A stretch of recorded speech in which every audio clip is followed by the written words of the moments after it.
Hello বন্ধুরা, good morning. দেখেছো এই টবটাতে কিছুদিন আগে পচা একটা টমেটো এখানে ফেলে দিয়েছিলাম, তো তার থেকে গাছ হয়েছে, ওই গাছ থেকে আবার টমেটো হয়েছে। আর দেখো, এগুলো হচ্ছে ক্যাপসিকামের গাছ।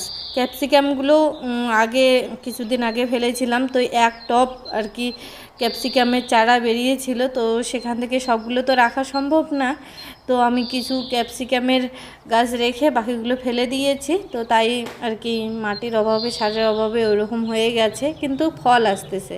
তো এবার আমি বেগুনের চারা বের করব জন্য বেগুন কটা রেখে দিয়েছি, গাছেই আছে, পেকে গেছে। তো এবারে ভালো করে যত্ন করে লাগাবো বেগুনের চারা, দেখি হয় কি না। তো সবগুলোরই তো হয়েছে, টমেটো, তারপরে লঙ্কা, তারপরে ক্যাপসিকাম, সবগুলোরই চারা বেরিয়েছে। এবার বেগুনের চারা বের করার পালা। তো যাই হোক, এবার আমি হাত মুখ ধুয়ে চলে আসলাম ঘরের গোছাতে। তো আমি ঝাড়ু দিয়ে নিয়েছি ঘরটা, এবার বিছানাপাতিগুলো গুছিয়ে গাছিয়ে নিয়ে রান্নাঘরে চলে যাব। এখন এখানে খুব গরম পড়েছে, তো প্রত্যেক দিন বেডশিটগুলো চেঞ্জ করতে পারলে ভালো হয়, নাহলে ঘাম ঘাম হয়ে থাকে, কেমন একটা হয়। তো তাও আমি এই বেডশিটটা 3 দিন চালালাম। তো বাড়িতে ফোন করে শুনি যে ওখানে নাকি এখনও একটা কম্বল গায়ে দিতে লাগে, আর এখানে তো সারা রাত্রি ফ্যান চালিয়ে রাখতে লাগে। এর যে সাদা বেডশিটটা পারলাম, তাতে আরও মশা, রাত্রিবেলা মশারির তলে যখন মশা মারবো না, তখন এই সাদা বেডশিটটা দেখার মতো হবে। তো তাও আর কি পেতে দিলাম। গরমের দিন, চড়া রোদের দিন সাদা জিনিস বেশি ভালো লাগে। তবে যে বেডশিটটা এখন তুললাম আমি, তো সেই বেডশিটটাতে না এই গরমের দিনে শুতে খুব আরামদায়ক লাগে, একদম সুতি ছিল, আর বহরেও বড়, সব পাশে হয়ে যায়। তো ওটা ধুয়ে দেওয়ার জন্য তুললাম, আর তারপরে চলে আসলাম বাসন মাজতে। তো বাসন মাজা কমপ্লিট আমার হয়ে গেছে, এখন ধোয়ার পালা। তো এখন সে অবন্তিকার বাবা ক্যামেরা করে দিচ্ছে আমাকে, আর বলছে যে তাড়াতাড়ি করো, আমাকে অফিস যেতে লাগবে। ওর আজকে অফিস আছে যেহেতু, সেই জন্য আর কি তাড়াহুড়ো করতেছে। আর ভাত তরকারি তো রান্না করাই থাকে, রাত্রিবেলায় আর কি সব কিছু রেডি করে রাখি, সকালবেলাও শুধু গরম করে ওকে দিয়ে দিই। আর না হলে না সকালবেলা ওর মানে বেশি তাড়াহুড়ো বেঁধে আর কি যায়, কারণ ট্রেন ধরার তাড়া থাকে। আবার এইদিকে ভাত তরকারি যদি মানে গ্যাসের উপরে থাকে, তাহলে তো ওর মানে মটকা গরম হয়ে যায় এরকম। তো সেই জন্য ওই মাথা গরম হওয়ার আগেই আমি রাত্রিবেলায় বানিয়ে রাখি, তাতে করে সকালবেলা ও আরামসে খাওয়া দাওয়া করে চলে যেতে পারে, সেই জন্য। আর এখন বাইরেই বেশি খায় টিফিনে, বাড়ি থেকে টিফিন নিয়ে যাওয়াটা ও ঝামেলা মনে করে, তো সেই জন্য আর আমিও দেই না, অবন্তিকার জন্য শুধু টিফিন করি। তো আজকে আর করা লাগবে না, কারণ অবন্তিকার স্কুল আজকে বন্ধ। তো সেই জন্য আমি সকালবেলা উঠে আগে একটুখানি গ্রিন টি খেয়ে নেই। তো গ্রিন টি করার জন্য আমি বাটিতে করে জল বসিয়ে দিয়েছি।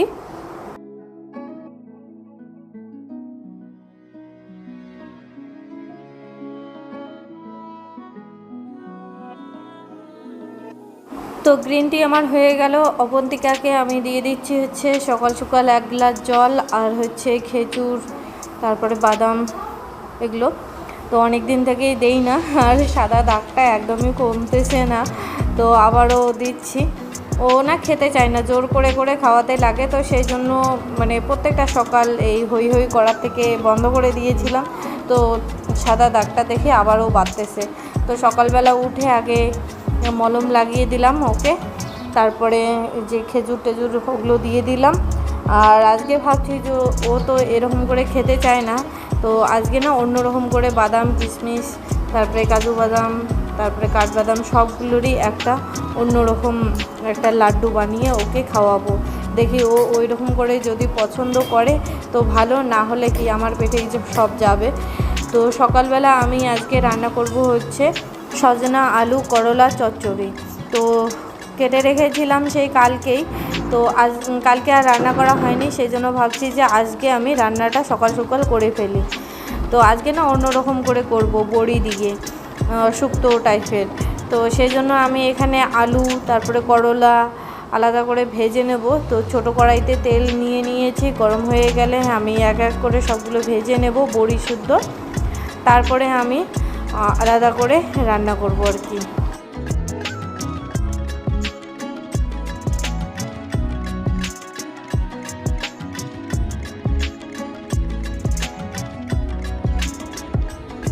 তো বন্ধুরা আমার সব কিছুই ভাজা কমপ্লিট হয়ে গেল।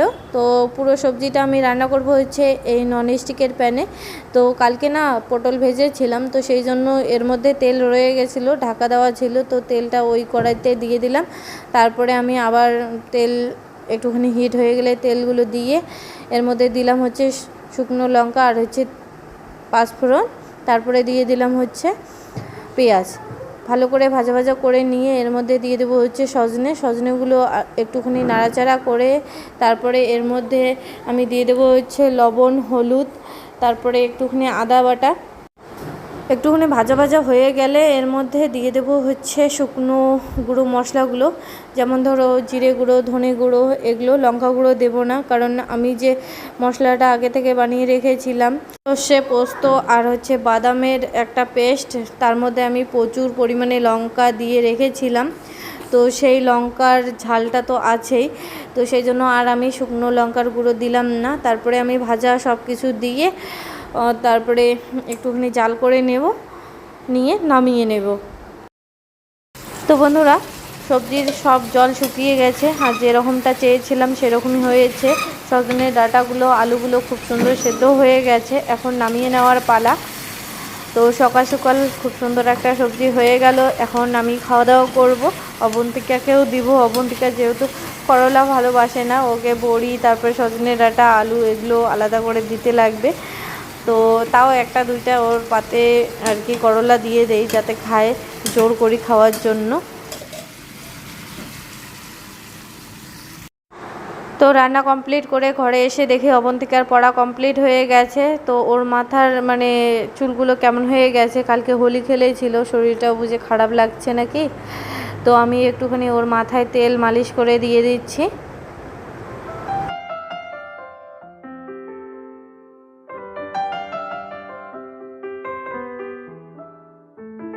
দেখতে দেখতে ওর চুলগুলোও বড় হয়ে গেছে, আর সাথে আমারও। কিছুদিন আগে আমার চুলগুলো একদমই ছোট ছিল, 1 বছরও বুঝি হয়নি এখনও। তো তারই মধ্যে চুলগুলো অনেক বড় হয়ে গেছে, এখন ক্লিপ লাগা যায়, গার্ডার লাগা যায়।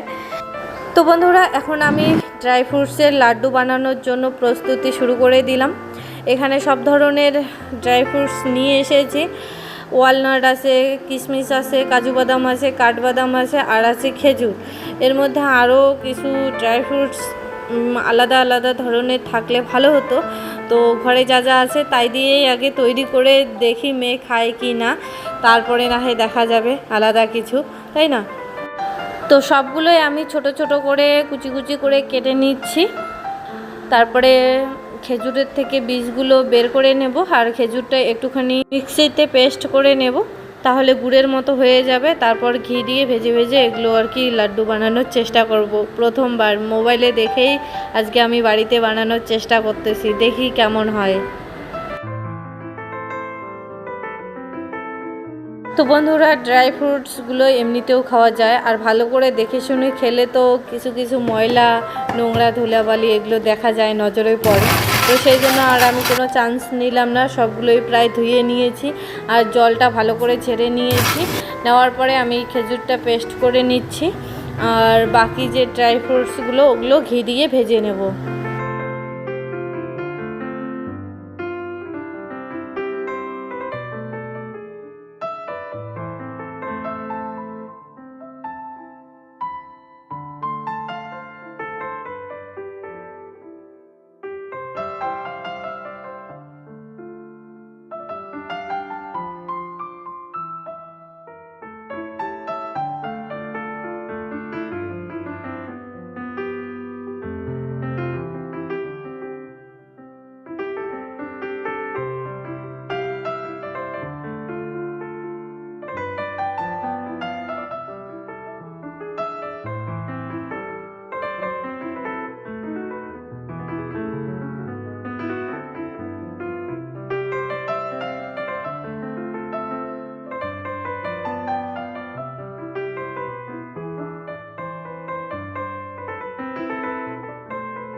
তো বন্ধুরা, প্রথমে আমি কাঠবাদামটা ঘিতে ভালো করে ভেজে নিয়েছি, তারপরে আমি কাজু আর ওয়ালনাটটা ভেজে নিয়েছি, তারপর কিশমিশগুলো ভেজে নিচ্ছি, তারপর আমি ঘিতে একটুখানি ভেজে নেব খেজুরটা দিয়ে দিলাম, তারপরে ঘি দিয়ে দেব। তো তারই মধ্যে আমার মোবাইলটা একদমই সুইচ অফ হয়ে গেছে। তো সবগুলো ভালো করে ভেজে নিয়ে একসঙ্গে করে নিয়ে দেখো কেমন আঠা আঠা হয়ে গেছে, লাড্ডু করার মতো। তো আমি একটা একটা করে লাড্ডু করে নিচ্ছি। আর দেখো কত সুন্দর লাড্ডুর কালার এসেছে, মনে হচ্ছে যে গুড় দিয়ে করেছি, খুব সুন্দর হয়েছে।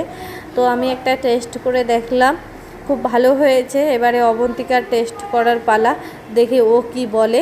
তো সেই জন্য ওকে একটা দিয়ে দিলাম। তো ও বলল যে না, ভালোই হয়েছে। ও বলছে যে খাবে। তো ও পড়তেছে, একটা রচনা মুখস্থ করতেছে। তো সেই জন্য ওর দিকে আর ক্যামেরাটা দিলাম না, নাহলে ও ক্যামেরা দেখে বেশি ওভার অ্যাক্টিং করে ফেলে। তো সেই জন্য আর ওকে ডিস্টার্ব করলাম না। তো তারপরে আমি বসে পড়লাম কচু কাটতে। আজকে আমি শুটকি মাছ দিয়ে কচুর ঘন্ট করব। তো সেই জন্য কচুগুলো কাটতে বসেছি। আর ওর নাকি পড়তে এই টেবিলে একটা টেবিল কভার পেতেছি না, তো সেটার দাগ ওর কুনুইতে লেগেছে। তো সেই জন্য বলতেছে, দেখো মা কি অবস্থা হয়ে গেছে আমার বই পড়তে। তো নকশার আর শেষ নেই। তো আমি কচু কাটা শেষ করে নিয়ে কচুগুলো রেখে তারপর চলে আসলাম এই ব্যালকনির গাছগুলোতে জল দিতে। তো গাছগুলো এমন অবস্থা হয়ে গেছে, দেখে মায়া লাগতেছে, মনে হচ্ছে যে দম পাচ্ছে না ওরা এত গরমে। তো আমি একটুখানি করে জল খাওয়াচ্ছি। গরমের দিনে ব্যালকনির গাছ বলো আর ছাদের গাছ বলো, বাঁচিয়ে রাখা খুব মুশকিল হয়ে যায়। সময় মতো যদি যত্ন না করা যায় না, জল টল দেওয়া না যায়, তাহলে তো মরেই যায়। এর আগে আমার অনেক কটা গাছ ওরকম হয়েছে। তো শুধু বেঁচে ছিল ঘণ্টা ফুলের গাছ আর জবা ফুলের গাছটা। তো যতগুলো গোলাপ ছিল ততগুলো তো শেষ হয়ে গেছে। তো ওগুলোর আর মায়া করে কী লাভ বলো, যেগুলো গেছে, আর যেগুলো বেঁচে আছে আর যেগুলো নতুন নিয়ে এসেছি সেগুলোর অন্তত ভালো করে যত্ন করি। ওহো, আর দুইটা গাছ বেঁচে ছিল, সেটা অ্যাডেনিয়াম আর চাপা। খুব সুন্দর গন্ধ এই দুটা। অ্যাডেনিয়ামের অত গন্ধ নেই, কিন্তু চাপাটার খুব সুন্দর গন্ধ। তো এই দুটো গাছ বেঁচে আছে। তো এগুলো গাছে অত জল দিতে লাগে না, কিন্তু ভালো থাকে। আর বাকি গাছগুলোতে তো জল দিতেই লাগে। জল বিনা কতবার যে ঘণ্টা ফুলের গাছ আর আমার এই জবা ফুলের গাছের পাতা যে কতবার ঝরে গেছে কি বলবো তোমাদেরকে। তো জল দিতে দিতে এখন জবা ফুলের গাছে ফুল আসতেছে, আর এখনও অবধি ঘণ্টা ফুলের গাছে ঘণ্টা ফুল আসেনি। তো ওটা বেঁচে আছে, এটাই আমার কাছে অনেক। গাছগুলোতে জল দিয়ে ব্যালকনিটা পুরো গুছিয়ে গাছিয়ে নিয়ে ধুয়ে ফেলবো। তারপরে গিয়ে কাপড় জামা আছে কিছু ছাড়বে ভেজানো, তো সেগুলো ধুয়ে স্নান করে নেব, নিয়ে রান্নাটা বসায় দেব।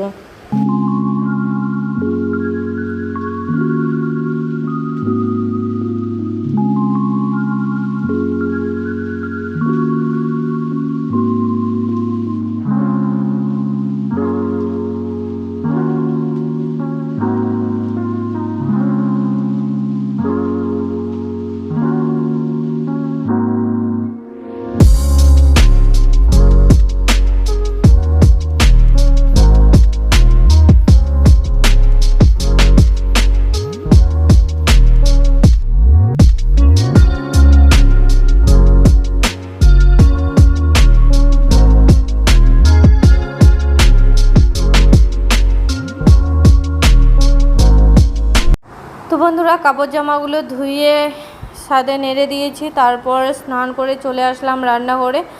আর এখানে কচুগুলো ধুয়ে নিয়েছি আমি, পেঁয়াজ রসুন কাঁচা লঙ্কা কেটে নিয়েছি। এবারে আমি এই শুটকি মাছগুলো গরম জল দিয়ে ভালো করে ধুয়ে নেব। তো তার আগে ভালো করে বেছে নেই।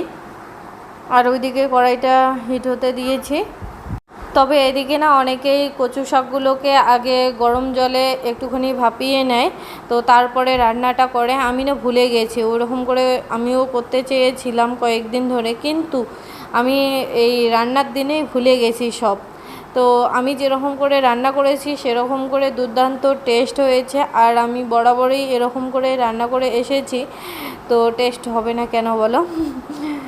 তো এখানে আমি গরম জলগুলোকে আগেই অনেকক্ষণে গরম করে রেখেছি, একটু ঠান্ডা হয়ে গেছিলো তো আর একটু গরম করে নিলাম। তারপর আমি লোটে মাছের শুটকিগুলো এর মধ্যে দিয়ে দিয়েছি, আর এই যে ছোট মাছগুলোরও শুটকিগুলো একটুখানি, ছোটো মাছের শুটকিগুলো একটুখানি বেছে নিয়ে এই গরম জলের মধ্যে দিয়ে দিচ্ছি, দিয়ে ভালো করে ঠান্ডা জল দিয়ে আবারও ধুয়ে নেব, নিয়ে তারপরে ভাজা ভাজা করে নেব, করে নিয়ে তারপরে বাকি রান্নাটা।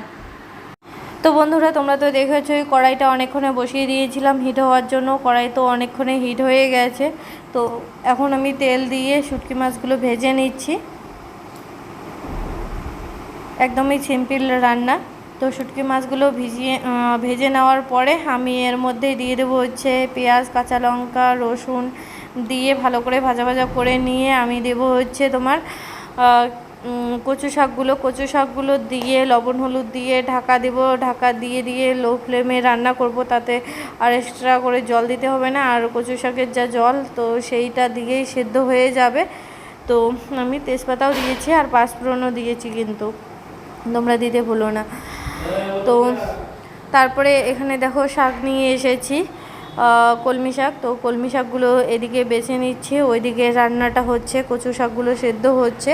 তারপরে কচু শাকগুলো সেদ্ধ হওয়ার পরে আমি ওর মধ্যে দিয়ে দেবো হচ্ছে জিরে বাটা তো না, গুঁড়ো দিয়ে, তারপর দেবো হচ্ছে ধনে গুঁড়ো দিয়ে ভালো করে কাটানাড়া করে আবারও ঢাকা দেবো, যতক্ষণ না অবধি একদম ঘন্ট মতো হয়ে যায়, একদম থেতো হয়ে যায়, ততক্ষণ অবধি কাটতেই থাকবো আর ভাজতেই থাকবো।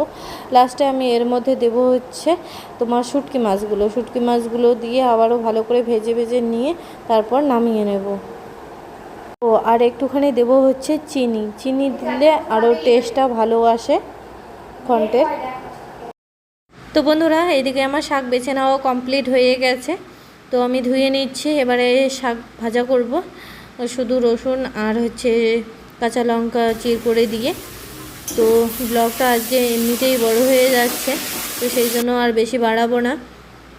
কিছুক্ষণ বাদেই অবন্তিকার ম্যাম আসবে। আজকে যেহেতু অবন্তিকার স্কুলের ছুটি, তো ম্যাম বলছে যে আজকে দুপুরবেলায় পড়াতে যাব। তো সেই জন্য অবন্তিকা গেছে হচ্ছে স্নানে, আর আমি ওকে শাক ভাজা দিয়ে খেতে দেবো। মনে হচ্ছে যে আজকে কচু শাকের মধ্যে প্রচুর পরিমাণে ঝাল হয়ে গেছে, তো শাক ভাজা আর সকালবেলা যে চচ্চড়ি করেছিলাম তো সেটা দিয়ে অবন্তিকাকে খেতে দেব, তারপর আমিও খেয়ে নেব। তো যাই হোক বন্ধুরা, আজকের ব্লগটা তোমাদেরকে কেমন লাগলো অবশ্যই কমেন্ট করে জানিও। আর রাত্রিবেলা আমি বানিয়েছি হচ্ছে রুটি আর সুজি। তো আমার লাইফে এখন বেশিরভাগ কাজকর্মই বেশি, মনের ভাব প্রকাশ করা বলো, পরিবারের লোকের সঙ্গে কথা বলা বলো, এগুলো একটু কমে যাচ্ছে।